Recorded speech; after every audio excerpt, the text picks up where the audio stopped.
ಕರುನಾಡ ಕಿರಣ, ನಾಡು ನುಡಿ ಸುದ್ದಿ ಸ್ವಾರಸ್ಯ.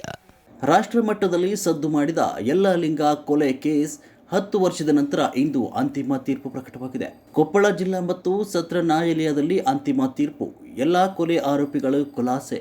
ಜನವರಿ 11, 2015ರಂದು ಯಲ್ಲಾಲಿಂಗನ ಕೊಲೆಯಾಗಿತ್ತು. ಕೊಪ್ಪಳ ನಗರದ ರೈಲ್ವೆ ನಿಲ್ದಾಣದಲ್ಲಿ ಯಲ್ಲಾಲಿಂಗನ ಶವ ಪತ್ತೆಯಾಗಿತ್ತು. ಶಿವರಾಜ್ ತಂಗಡಗಿ, ಆಪ್ತ ಹನುಮೇಶ್ ನಾಯಕ್ ಸೇರಿ 9 ಜನರ ವಿರುದ್ಧ ಪ್ರಕರಣ ಕೂಡ ದಾಖಲಾಗಿತ್ತು. ಏನು ಯಲ್ಲಾಲಿಂಗನ ಕೊಲೆ ಪ್ರಕರಣ ತೀರ್ಪಿತ್ತು. ಇವತ್ತು ಪೊಲೀಸ್ನವ್ರು ಏನು ಚಾರ್ಜ್ ಶೀಟ್ ಹಾಕಿದ್ರು. ಇವತ್ತು ಹನುಮೇಶ್ ನಾಯಕು ಮತ್ತು ಅವರ ಸಂಗಡಿಗರ ಮೇಲೆ ಏನು ಈ ಸುಳ್ಳು ಪ್ರಕರಣ ದಾಖಲು ಮಾಡಿದರು, ರಾಜಕೀಯ ಷಡ್ಯಂತ್ರದಿಂದ ಇವ್ರನ್ನ ಈ ಪ್ರಕರಣದಲ್ಲಿ ಸಿಲುಕಿಸಿ ಅವ್ರಿಗೆ ತೊಂದರೆ ಆಗಬೇಕು, ಅವ್ರ ಫ್ಯಾಮಿಲಿಗೆ ಒಂದು ತೊಂದರೆ ಆಗಬೇಕು ಅನ್ನೋ ಉದ್ದೇಶದಿಂದ ಏನು ಮಾಡಿದರು. ಇವತ್ತು ನ್ಯಾಯಾಲಯದ ಸುದೀರ್ಘ ವಿಚಾರಣೆ ನಡೆದು ಇವತ್ತು ನ್ಯಾಯಾಲಯ ಅವರಿಗೆ ನಿರಪರಾಧಿ ಅಂತ ಇವತ್ತು ಅವ್ರಿಗೆ ತೀರ್ಮಾನ ಮಾಡಿದೆ. ಇವತ್ತು ಅವ್ರದ್ದು ಪ್ರಕರಣದಲ್ಲಿ ಅವರ ಪಾತ್ರ ಇದರಲ್ಲಿಲ್ಲ ಅನ್ನೋದನ್ನ ನ್ಯಾಯಾಲಯ ಇವತ್ತು ಅವರಿಗೆ ನಿರಪರಾಧಿ ಅಂತ ಇವತ್ತು ಜಡ್ಜ್ಮೆಂಟ್ ನೀಡಿದೆ. ಅವರಿಗೆ 9 ಜನ ಏನು ಈ ಕೇಸ್ನಲ್ಲಿ ಟೋಟಲ್ ಆಗಿ 9 ಜನ ಆರೋಪಿತರು ಈ ಕೇಸ್ನಲ್ಲಿ ಇದ್ರು. 9 ಜನ ಈ ಕೊಲೆನ ಮಾಡಿದ್ದಾರೆ ಅಂತ ಪೊಲೀಸರು ಏನು ಚಾರ್ಜ್ ಶೀಟ್ ಹಾಕಿದ್ರು. ಆ ಚಾರ್ಜ್ ಶೀಟಲ್ಲಿ 76 ಜನ ಸಾಕ್ಷಿದಾರನ ನ್ಯಾಯಾಲಯದಲ್ಲಿ ವಿಚಾರಣೆ ನಡೆದಿತ್ತು. ಆ 76 ಜನದಲ್ಲಿ 50 ಜನ ಸಾಕ್ಷಿದಾರರುಗಳು ಅಭಿಯೋಜನೆ ಪರವಾಗಿ ಸಾಕ್ಷಿ ನುಡಿದಿಲ್ಲ ಅನ್ನೋ ಕಾರಣದಿಂದ ಇವರ ಪಾತ್ರದಲ್ಲಿ ಈ 9 ಜನರ ಪಾತ್ರ ಯಲ್ಲಾಲಿಂಗನ ಮರಣದಲ್ಲಿ ಇವರ ಪಾತ್ರ ಇಲ್ಲ ಅನ್ನೋದನ್ನು ನ್ಯಾಯಾಲಯ ಮನಗಂಡು ಇವತ್ತು ಅವ್ರಿಗೆ ನಿರಪರಾಧಿಗಳು ಅಂತ ಅವ್ರನ್ನ ತೀರ್ಮಾನ ಮಾಡಿ ಬಿಡುಗಡೆ ಮಾಡಿದೆ. ಆಮೇಲೆ ನ್ಯಾಯಾಲಯ ಮನಗಂಡ್ರ ವಿಚಾರ ಏನಂದರೆ ಯಲ್ಲಾಲಿಂಗ್ ಅಂದಿದ್ದು ರೈಲ್ವೆ ಆತ್ಮಹತ್ಯೆ ಅಂತ ಇವತ್ತು ನ್ಯಾಯಾಲಯ ತೀರ್ಮಾನ ಮಾಡಿದೆ. ಇದು ಯಾವುದೇ ರೀತಿ ಕೊಲೆ ಅಲ್ಲ. ಇದು ಯಲ್ಲಾಲಿಂಗನೇ ಸ್ವತಃ ಆತ್ಮಹತ್ಯೆ ಮಾಡಿಕೊಂಡಿರೋ ವಿಚಾರನ ಅವರ ಅಣ್ಣನಾದಂಥ ವೀರಭದ್ರಪ್ಪನವರು ಕೋರ್ಟ್ನಲ್ಲಿ ಬಂದು ಸಾಕ್ಷಿ ನುಡಿದಿದ್ದಾರೆ. ಅದಕ್ಕೆ ಸಂಬಂಧಪಟ್ಟಂತೆ ಡಾಕ್ಟ್ರು ಏನು ಪೋಸ್ಟ್ಮಾರ್ಟಮ್ ವರದಿ ಕೊಟ್ಟಿದ್ರು, ಆ ಪೋಸ್ಟ್ಮಾರ್ಟಮ್ ವರದಿಯಲ್ಲೂ ಸಹ ಇದು ರೈಲ್ವೆ ಇಂಜುರಿಯಿಂದ ಆಗಿರೋಂಥ ಆತ್ಮಹತ್ಯೆ ಇದು ಅಂತ ಅವರ ವರದಿಯಲ್ಲೂ ಸಹ ಇರೋದ್ರಿಂದ ಇವತ್ತು ನ್ಯಾಯಾಲಯ ಅದನ್ನು ಮನಗಂಡು ಇವತ್ತು ಇಷ್ಟು ಜನ ಆರೋಪಿತರು 9 ಜನ ಆರೋಪಿತರನ್ನು ಸಹ ನ್ಯಾಯಾಲಯದಿಂದ ಇವತ್ತು ಬಿಡುಗಡೆ ಮಾಡಿ ಅವರನ್ನು ನಿರ್ದೋಷಿಗಳು ಅಂತ ಅವ್ರನ್ನ ಬಿಡುಗಡೆ ಮಾಡಿದೆ.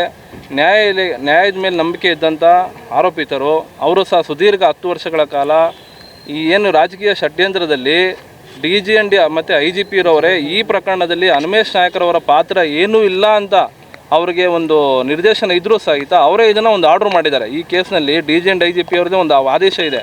ಆ ಆದೇಶ ಏನು ಅಂದರೆ ಹನುಮೇಶ್ ನಾಯಕ್ ಅವರ ಪಾತ್ರ ಈ ಪ್ರಕರಣದಲ್ಲಿ ಇಲ್ಲ ಅಂತ ಅವರ ಆದೇಶ ಇದ್ದರೂ ಸಹಿತ ರಾಜಕೀಯ ಪ್ರತಿಪಕ್ಷಗಳು ಮತ್ತು ಇವರೆಲ್ಲರ ಒತ್ತಡದಿಂದ ಈ ಪ್ರಕರಣ CIDಗೆ ವರ್ಗಾವಣೆಯಾಗಿ CID ಅವರು ತನಿಖೆ ಮಾಡಿ ಹನುಮೇಶ್ ನಾಯಕ್ ಅವರ DGND IGP ಅವರ ಆದೇಶ ಬಂದು 17ನೇ ತಾರೀಕು 17/1/2015 ಆದೇಶ ಆಗ್ತದೆ. ತಕ್ಷಣವೇ 20ನೇ ತಾರೀಕು ಜಗದೀಶ್ ಈ ಕೇಸಿನ ತನಿಖಾಧಿಕಾರಿಯಾದಂಥ DYSP ಜಗದೀಶ್ ಅವರು CID ಜಗದೀಶ್ ಅವರು ತನಿಖೆ ವಹಿಸ್ಕೊತಾರೆ.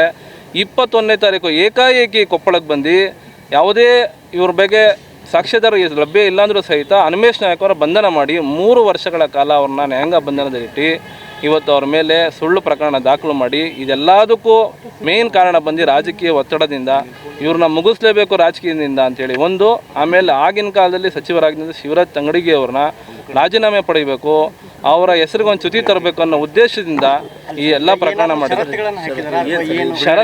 ಇವಾಗ ಕೇಸೇ ಕ್ಲೋಸ್ ಮಾಡಿದ್ದಾರೆ, ಬಿಡುಗಡೆ ಮಾಡಿದ್ದಾರೆ. ಯಾವುದೇ ರೀತಿ ಷರತ್ತು ಏನು ಹಾಕಿದ್ದಿಲ್ಲ.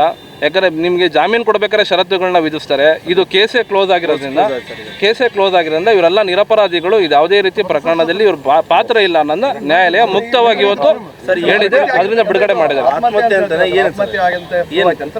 ಕೊನೆಗೆ ಇವಾಗ ಜಡ್ಜ್ಮೆಂಟಲ್ಲಿ ಸಾಹೇಬ್ರು ಹೇಳಿದ್ದೇನೆಂದರೆ ಅವರ ತಮ್ಮನ ಅಣ್ಣನಾದಂಥ ವೀರಭದ್ರಪ್ಪನವರು ಒಂದು ಲೆಟ್ರ್ ಬರೆದಿದ್ದಾರೆ. 12/1/2015ಕ್ಕೆ ಪೊಲೀಸ್ ಅವ್ರಿಗೆ ಅವ್ರ ಅಣ್ಣನಾದ ವೀರಭದ್ರಪ್ಪನವರು ಒಂದು ಲೆಟ್ರ್ ಬರೆದಿದ್ದಾರೆ. ಆ ಲೆಟ್ರಲ್ಲಿ ಅವರು ಕ್ಲಿಯರಾಗಿ ಹೇಳಿದ್ದಾರೆ ಏನಂತಾನೆ, ಇದು ನಮ್ಮ ತಮ್ಮನದು ಆತ್ಮಹತ್ಯೆ ಇದು ಅಂತ ಅವರೇ ಒಂದು ಲೆಟ್ರ್ ಬರೆದಿದ್ದಾರೆ. 12ನೇ ತಾರೀಕು ಬರೆದಿರೋ ಲೆಟ್ರ್ ಕೋರ್ಟ್ ಮುಂದೆ ಇದೆ, ಅದು ದಾಖಲಾತಿ ಇದೆ. ಅದನ್ನು ಕೋರ್ಟ್ ಗಣನೆ ತೊಗೊಂಡಿದೆ. ಆಮೇಲೆ ಡಾಕ್ಟ್ರು ಏನು ಪೋಸ್ಟ್ಮಾರ್ಟಮ್ ವರದಿ ರಿಪೋರ್ಟ್ ಮಾಡಿದ್ರು, ಅವನು ಪೋಸ್ಟ್ಮಾರ್ಟಮ್ ಕಂಡಕ್ಟ್ ಮಾಡಿದ್ರು ಯಲ್ಲಾಲಿಂಗಂದು. ಆ ವರದಿಯಲ್ಲೂ ಸಹ ಡಾಕ್ಟ್ರು ಏನು ಹೇಳ್ತಾರೆ, ಇಂಜುರಿ ಅವನ ಮೇಲಿರುವಂಥ ಗಾಯಗಳು ಇದು ರೈಲ್ವೆಯಿಂದ ಆಗಿರೋ ಇಂಜುರಿ ಅಂತ ಅಭಿಪ್ರಾಯ ಡಾಕ್ಟ್ರು ಪಟ್ಟಿದ್ದಾರೆ. ಅದನ್ನು ಕೋರ್ಟ್ ಗಣನೆಗೆ ತೊಗೊಂಡು ಇವತ್ತಿನ ದಿವಸ ಏನಾಗಿದೆ ಅದು ಆತ್ಮಹತ್ಯೆ ಅಂತ ಕೋರ್ಟು ಕನ್ಕ್ಲೂಷನ್ ಬಂದಿದೆ. ಅದು ಅಂತಿಮ ಅಭಿಪ್ರಾಯ ಕೋರ್ಟು ಪಟ್ಟಿದೆ ಇವತ್ತು. ಆಮೇಲೆ ಇನ್ನೊಂದು ಏನು ಫಸ್ಟ್ ಈ ಕೇಸ್ನಲ್ಲಿ UDR ಏನಾಗಿತ್ತು, ಅವನು ಆತ್ಮಹತ್ಯೆ ಮಾಡಿಕೊಂಡು ರೈಲ್ವೆ ಇಲಾಖೆಯಲ್ಲಿ ಒಂದು UDR ಮಾಡಿದ್ರು, ರೈಲ್ವೆ ಪೊಲೀಸರು UDR ಮಾಡಿದರು. ತದನಂತರ 1 ತಿಂಗಳು ತರುವಾಯ ಏನಿದು ಆಪೋಸಿಷನ್ ಪಾರ್ಟಿಯವರೆಲ್ಲ ಸೇರಿಕೊಂಡು ಮಂಜುಳಾ ಅನ್ನೋ ಒಂದು ಸಾಕ್ಷಿನ ತೊಗೊಂಬಂದು ಅವರ ಕಡೆಯಿಂದ ಒಂದು ದೂರನ್ನು ಕೊಡಿಸ್ತಾರೆ. ಇಲ್ಲಿ ಆತ್ಮಹತ್ಯೆ ಅಲ್ಲ, 1 ತಿಂಗಳ ನಂತರ ಇದು ಆತ್ಮಹತ್ಯೆ ಅಲ್ಲ, ಇದು ಕೊಲೆ ಪ್ರಕರಣ ಅಂತ 18/1/2015 ಇದನ್ನು 18/2/2015 ಕೊಲೆ ಪ್ರಕರಣ ಅಂತ ಹೇಳಿ ಒಂದು FIR ಮಾಡಿಸ್ತಾರೆ ಕೊಪ್ಪಳ ಟೌನಲ್ಲಿ. ಅದ್ರ ಮೇಲೆ ತನಿಖೆ ನಡೆಯುತ್ತೆ. ಅದಾದಮೇಲೆ CIDಗೆ ವರ್ಗಾವಣೆ ಆಗುತ್ತೆ. ಇದೆಲ್ಲ ರಾಜಕೀಯ ಒತ್ತಡದಿಂದ ಆಗಿರೋ ವಿಚಾರ. ಇವರೆಲ್ಲ ನಿರಪರಾಧಿಗಳು ಅಂತ ಕೋರ್ಟ್ ಗಣನೆ ತಗೊಂಡು ನ್ಯಾಯದ ಮೇಲೆ ಇದ್ದಂಥ ನಂಬಿಕೆ ಇನ್ನೂ ಹೆಚ್ಚಾಗಿದೆ. ಅದರಿಂದ ಆರೋಪಿಗಳನ್ನೆಲ್ಲ ಬಿಡುಗಡೆ ಮಾಡಿದ್ದಾರೆ. ಭಾಳ ದೇವ್ರ ಮೇಲೆ ಭಕ್ತಿ ಇಟ್ಟಿದ್ರಿ, ತಿರುಪತಿ ಧರ್ಮಸ್ಥಳ ಸಾಕಷ್ಟು ಅಡ್ಡಾಡಿದ್ರಿ ಫ್ಯಾಮಿಲಿ ಎಲ್ಲ. ಅದು ದೇವರು ನಿಮ್ಗೆ ಈಗ ದೇವ್ರು ಕೈ ಹಿಡ್ದ ನ್ಯಾಯಾಂಗದ ಮೇಲಿದ್ದಂಥ ನಂಬಿಕೆ ಇನ್ನೂ ಹೆಚ್ಚಾಗಿದೆ ಇವತ್ತಿಗೆ. ಯಾಕಂದರೆ ಸುಳ್ಳು ಪ್ರಕರಣ ಇವತ್ತು ನ್ಯಾಯಾಲಯದ ಗಣನೆ ತಗೊಂಡು ಇವತ್ತು ಅವ್ರನ್ನ ನಿರ್ದೋಷಿ ಅಂತ ಬಿಡುಗಡೆ ಮಾಡೋದ್ರಿಂದ ನ್ಯಾಯಾಂಗದ ಮೇಲೆ ಇನ್ನೂ ಹೆಚ್ಚಿನ ನಂಬಿಕೆ ನಮಗೆ ಇವತ್ತಿನ ದಿನ ಸಮಾಜದಲ್ಲಿ ಉಳಿಯೋಕೆ ಇದೆ. ಸರ್, 21 ವರ್ಷಗಳ ಕಾಲ ನಾವೇನು ರಾಜಕೀಯದಲ್ಲಿದ್ದೀವಿ, ಸುಮಾರು 25 ವರ್ಷಗಳ ಕಾಲ ನಮ್ಮ ಅಣ್ಣನವರ ಕೈಯಲ್ಲಿ 8-10 ಜನ ಸ್ಮಶಾನದಾಗಿರ್ತಕ್ಕಂಥವ್ರು ಇವತ್ತು ಆಸ್ಪತ್ರೆಗೆ ಅಡ್ಮಿಟ್ ಮಾಡಿ ಅವ್ರನ್ನೆಲ್ಲ ನಾವು ಜೀವನ ಪರ್ಯಂತ ಅವ್ರು ಬಾಳೆ ಮಾಡಂಗೆ ಮಾಡಿವಿನ ಯಾವುದೇ ಒಂದು ಅಂತ ಕೆಟ್ಟ ಕೆಲಸಕ್ಕೆ ಎಂದೂ ಹೋಗಲ್ಲ ಅಂತಂದು ನಾನು ಹೇಳಕ್ಕೆ ಹಾಕಿನ ಮುಂಚೆ ಒಂದು ಯಾವಾಗಲೂ ಅಂತ ಕೆಲಸಕ್ಕೆ ಹೋಗಿಲ್ಲ. ಏನೋ ಒಂದು ಆಪಾದನೆ ಬಂದಿತ್ತು. ಮಂಜುನಾಥ ಸ್ವಾಮಿ ನಮ್ಮ ನ್ಯಾಯದೇವತೆ, ನ್ಯಾಯಕ್ಕೆ ಜಯ ಸಿಕ್ಕಿದೆ.